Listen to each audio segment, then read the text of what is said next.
Slogan এবং কোনো হাততালি হবে না, কোনো স্লোগান হবে না, হাততালি হবে না। প্রিয় চাঁদপুরবাসী,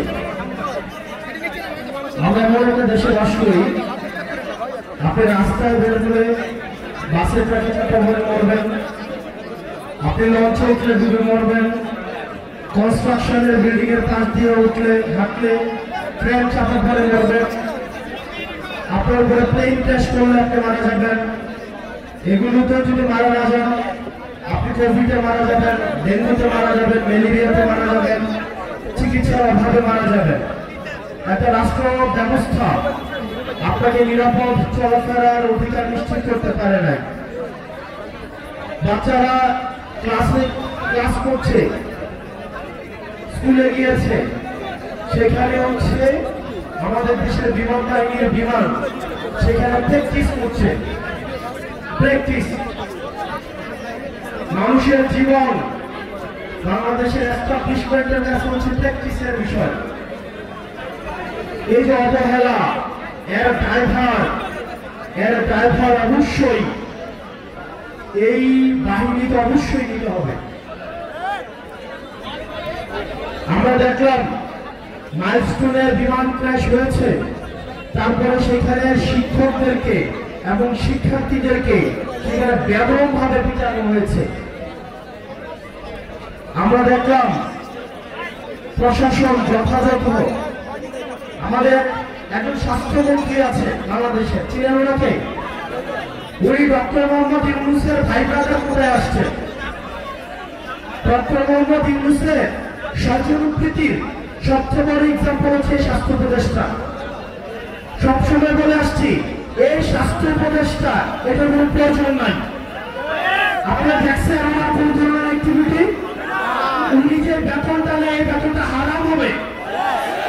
উনি যে গাড়িটা চলে সরকারের টাকায়, এটা হচ্ছে জনগণের সাথে বেমানি। এই স্বাস্থ্য উপদেষ্টা এটা কোনো কাজের না, উনি কিচ্ছু বুঝে না। উনি স্বাস্থ্য ব্যবস্থা বুঝে না, উনি চিকিৎসা বুঝে না, উনি ইনস্ট্রুমেন্টাল না, কোনো নলেজ নাই। উনার একমাত্র যোগ্যতা, উনি গ্রামীণ ব্যাংকে ছিল এবং ডক্টর মোহাম্মদ ইউনূসের হচ্ছে খুব কাছের মানুষ, এটাই ওনার যোগ্যতা। এই স্বাস্থ্য উপদেষ্টা নিয়ে আমরা কি করিব? এবং দুঃখজনক বিষয়, উনি নিজে চিকিৎসা করাইতে সিঙ্গাপুর যায়। উনি চিকিৎসা করাইতে নিজে সিঙ্গাপুর যায়। এখন আমরা বলে তো হচ্ছে বিরাট ব্যাপার হয়, আমরা বললে রাগ হয়, রাগ। ওনাকে নিয়ে একটা কথা বলছিলাম, এরপর উনি আর আমাদের সাথে কোনো যোগাযোগ করে না। এই স্বাস্থ্য উপদেষ্টার অনীতি বিলম্বে এই জনগণের যে টাকা পয়সা উনি বেতন দিছে, সেগুলো রাষ্ট্রদার কোষাগারে জমা দিয়ে ওনার অনীতি বিলম্বে পদত্যাগ করা উচিত। প্রিয় চাঁদপুরবাসী, আমরা এই ভূত্থানের পরে রাষ্ট্রটাকে ঢেলে সাজাতে চাইছিলাম, কিন্তু দুঃখজনক বিষয়, আমাদের স্বাস্থ্য ব্যবস্থা আগের মতো, আমাদের আইন শৃঙ্খলা ব্যবস্থা আগের মতো। আপনি দেখবেন আমাদের দেশের সিভিলিয়ানরা কখনো হিরো হয় না, যার কারণে আমাদের এই যে মাহিরিন ম্যাডাম, যিনি এই মাইলস্টোন কলেজের 20 জন শিক্ষার্থীকে নিজে উনি উদ্ধার করেছেন, পরবর্তীতে উনি নিজের জীবন চলে গিয়েছে, উনি নিজে নিহত হয়েছেন। আমরা মাহিরিন ম্যাডামকে আমরা রাষ্ট্রীয়ভাবে আমরা যথাযথ মর্যাদা দিতে পারি নাই, এটা আমাদের ব্যর্থতা। এই সরকারের কাছে অনেক প্রত্যাশা ছিল, প্রত্যাশার পারেও দিন দিন কমছে। দিন শেষে আপনাদের কাছে আহ্বান জানাবো, দলমত নির্বিশেষে আমাদেরকে ফেসিবাদের বিপক্ষে আমাদেরকে অবস্থান নিতে হবে। আপনারা গতকাল দেখছেন লাশের উপর দিয়ে এই আওয়ামী ফেসিবাদ আবার তারা হচ্ছে রাজনীতি করার চেষ্টা করেছে।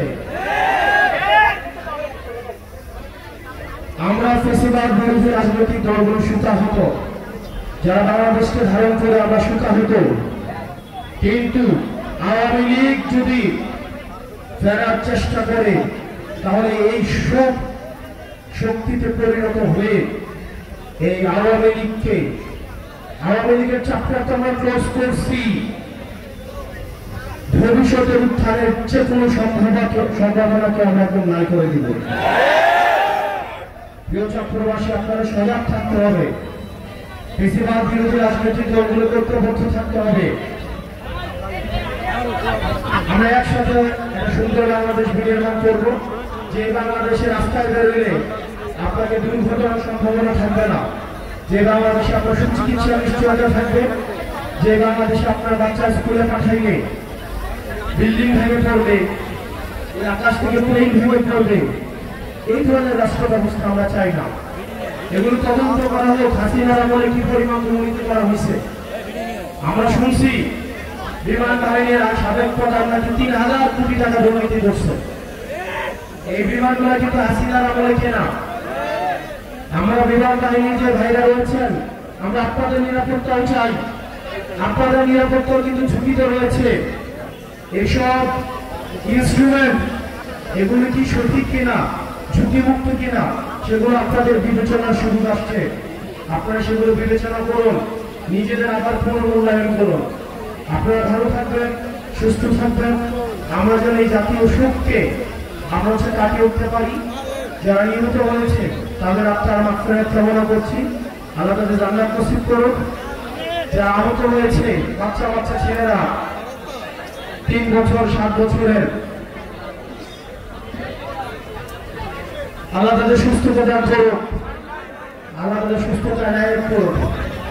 আল্লাহ আমাদের রাষ্ট্রীয় সম্পদগুলোকে আল্লাহ আমাদের উত্তোলন করার তৌফিক দান করুন। আপনারা সবাই ভালো থাকবেন, সুস্থ থাকবেন, আমাদের সবার জন্য দোয়া করবেন। আমরা একসাথে একটা সুন্দর একটা বাংলাদেশ নির্মাণ করবো। আসসালামু আলাইকুম ওয়া রাহমাতুল্লাহি ওয়া বারাকাতুহু।